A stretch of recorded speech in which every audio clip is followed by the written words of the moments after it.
Ang Boston merong 13 players for next season na dahil wala si Tatum sa lineup dahil nga sa injury, kailangan pa ng 2 players na pamalit papasok ng regular season. Meron naman silang 3 two-way contract player na pwedeng ipasok sa main roster. Ang Atlanta Hawks naman meron 13 player sa kanilang roster papasok ng regular season at 3 din na two-way contract.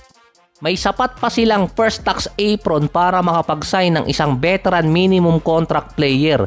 Nagtaka rin yung iba kung bakit tinrade ng Atlanta Hawks si Kobe Buffkidd papuntang Nets para sa cash consideration.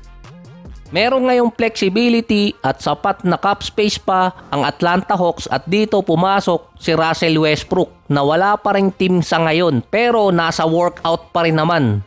Ang Hawks ang isa sa mga team na walang second unit na point guard. Merong flexibility ang Hawks na nasa 4.5 million na allocated para sa isang player.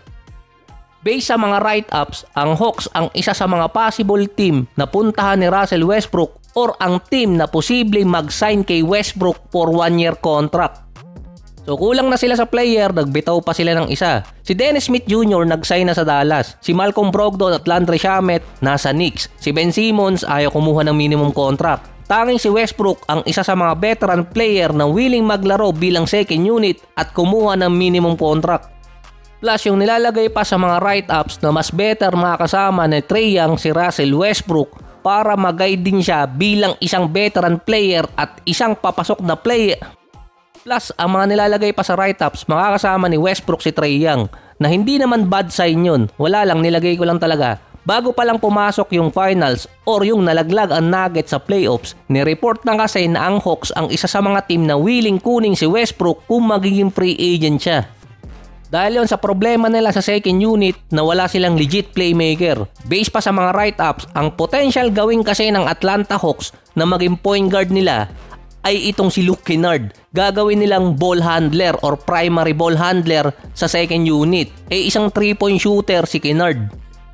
Ang isa pang player na nasa radar ng Hawks si Malik Beasley na gusto naman makuha ng Knicks. Hindi lang makapirma agad si Beasley dahil sa investigation pa ng NBA regarding sa kanyang pagtaya sa mga games niya. Nung pumasok pa kasi ang free agent, meron naman mga teams ang interesado kay Westbrook pero mostly nasa East yun. At meron namang preferred destination si Westbrook na hindi naman siya kinukuha. Yung isang interesadong team sa kanya, hindi naman magpakawala ng player. Meron pa namang until October 20 or 21 na mga teams para makapag-final ng kanilang roster. Tapos pwede naman nilang baguhin yon sa regular season. So may ample time pa si Russell Westbrook at meron namang mga teams pa na bakante pa yung kanilang roster or final roster katulad ng Atlanta Hawks at yung isa pa, Boston Celtics.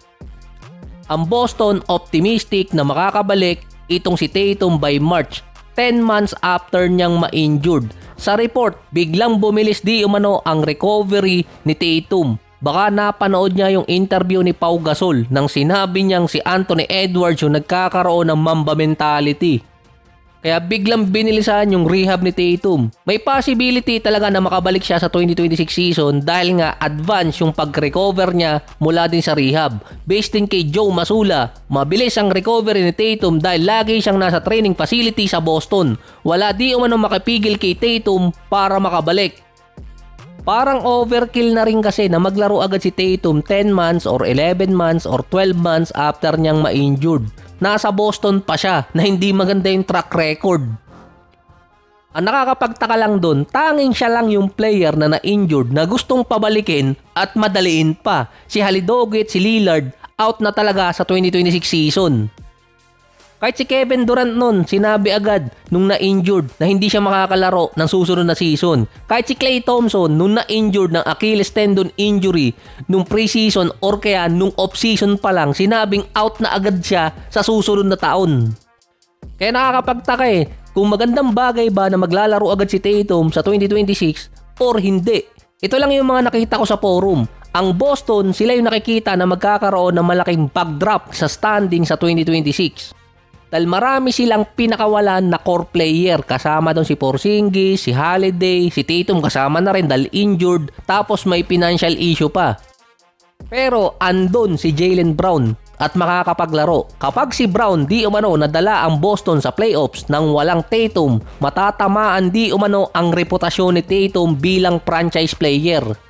Na dapat ang Celtics magsentro kay Brown kumpara kay Tatum. Ang average recovery ng isang player galing sa Achilles tendon injury 1.5 season. Maraming pwedeng mangyari sa mga panahon na yon, lalo na't mas mabilis ngayon ang traction sa NBA. Pwedeng maiwan si Tatum sa 1.5 season. Dahil ang pamimilian lang naman ni Tatum ngayon, maging Kobe or maging KD. Parehas maganda yung naging senaryo nun. Pero mas maganda pa rin yung kay Kevin Durant dahil naibalik talaga niya yung dati niyang game.